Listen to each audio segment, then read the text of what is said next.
형제자 여러분 안녕하세요. 오늘은 6월 17일 월요일 주를 위한 고난을 기뻐하는 믿음이라는 제목으로 사도행전 5장 27절부터 42절까지를 묵상합니다. 27절 그들을 끌어다가 공회 앞에 세우니 대제사장이 물어 28절 이르되 우리가 이 이름으로 사람을 가르치지 말라고 언금하였는데 의하시되 너희가 너희 가르침을 예루살렘에 가득하게 하니 이 사람의 피를 우리에게 돌리고자 함이로다. 자, 계속되는 대제사장을 비롯한 유대 종교 지도자들의 사도들에 대한 핍박이 나옵니다. 자, 왜 그러냐면, 자, 유대 지도자들은 예수님이 출현해서 많은 가르침과 많은 기적과 많은 역사들을 통해서 많은 군중들이 예수님을 따라갑니다. 그래서 자기들의 이권과 자신들의 입지가 많이 흔들렸어요. 그래서 예수님을 죽음으로 결국은 모함에서 몰아냈습니다.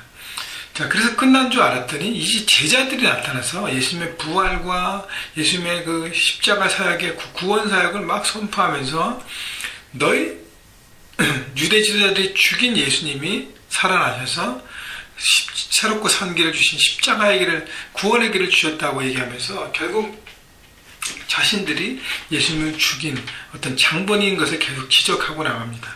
자, 그것 때문에 굉장히 불안하고 그것 때문에 많이 불편했다는 것이죠. 그래서 많은 군중들이 또 사도들의 어떤 간증과 메시지와 통해서 많은 사람들이 돌아오니까 그들이 흔들렸습니다. 그래서 유대 지도자들은 제자들을 겁박하고 그것을 하지 못하게 계속 압력을 가하는 것이죠. 그래서 감옥에 가두기도 했지만 하나님께서 성령께서 역사하셔서 감옥에서 자연스럽게 나오게 하고, 자, 그래서 계속적으로 솔로몬 행각에 모여서 복음을 가르치고 많은 사람들이 거기에 반응하고 많은 군중들이 모이기 시작하니까 유대 지도자들은 또 제자들을 끌어서 공회 앞에 세우고 많은 유대 지도자들이 그들을 함께 힘을 모아 겁박하려고 합니다.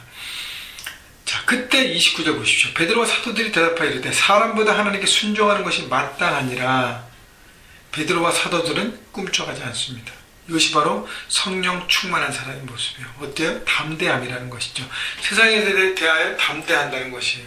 여러분, 베드로와 사도들, 유대 지도자들에 비하면 재산도 없고요, 명예도 없고 파워도 없고 아무것도 세상의 기준으로 가진 것 없습니다. 그러나 그들 안에 예수 그리스도의 이름의 능력이 있고 성령 하나님이 역사하시는 그것 하나 때문에 세상을 능가하는 하나님의 파워 크리스찬으로서 세상을 주도하는 인생을 살아가는 것입니다. 그래서 이들의 능력의 기초는 이들이 사람들의 말에 순종하지 않은 것이 하나님의 말씀에만 순종했습니다. 그래서 우리가 살아가면서 사람들의 소리가 들리지만 그러나 하나님의 소리를 듣고 결정하고 살아가는 삶이 바로 하나님께서 우리에게 원하시는 삶이라는 것이죠.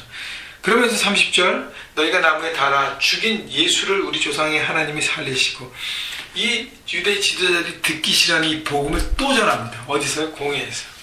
너희들이 나무에 달아 죽인 예수를 하나님께서 살리시고, 31절 이스라엘에게 회개함과 죄사함을 주시려고 그를 오른손으로 높이사 임금과 구주로 삼으셨으니 부활케 하시고 다시 왕으로 세우셔서 그래서 구원의 길을 열어놓으신 것을 통해서 이스라엘 백성들이 회개하고 죄사함을 받고 구원의 하나님의 자녀로 될 수 있는 길을 여셨다는 것이죠. 32절 우리는 이 일의 증인이요 하나님이 자기에게 순종하는 사람들에게 주신 성령도 그러하니라 하더라.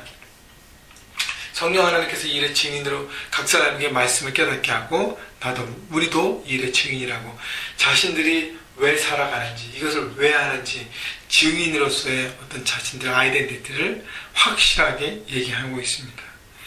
여러분, 복음에 대해서 무장된 모습을 보여요. 증인은 예수님과의 만남을 통해서 확실한 복음을 갖고 있기 때문에 만나는 모든 사람들에게 확실한 주님을 나눌 수 있는 것입니다. 33절 그들이 듣고 크게 노하여 사도들을 없이하고자 할세. 34절 바리새인 가말리엘은 율법교사는 모든 백성에게 존경받는 자라 공회 중에 일어나 명하여 사도를 잠깐 밖에 나가게 하고, 자, 이 많은 사람들이 존경하는 바리새인 중에서 유대 율법사 학자 중에서 가장 존경받는 가말리엘 선생이 이제 이 일에 대해서 자신의 지혜를 나눕니다. 그래서 사도들을 나가게 하고 공의 앞에 이 일을 어떻게 처리해야 되는 지혜를 나눕니다. 자, 35절부터 36절, 37절까지의 얘기를 보면은 그 전에도 어떤 이렇게 사람들을 선동하고 사람들의 인기를 끌었던 인물들이 나타나지만 그가 죽으면서 사람들이 다 뿔뿔이 흩어졌다 라고 얘기하면서 38절 이제 내가 너희에게 말하노니 이 사람들을 상관하지 말고 버려두라. 이 사단과 이 소행이 사람으로부터 났으면 무너질 것이요 39절 만약 하나님께로부터 났으면 너희가 그들을 무너뜨릴 수 없겠고 도리어 하나님을 대적하는 자가 될까 하노라 하니. 이 가말리엘은 하나님을 두려워하는 사람이었습니다. 하나님의 존재를 바라보고 진리를 추구하는 사람이었죠. 그렇기 때문에 아마 예수님의 십자가의 사건에 대해서도 이 가말리엘 선생은 불편했을 것입니다. 이들이 몰아가는 것에 대해서.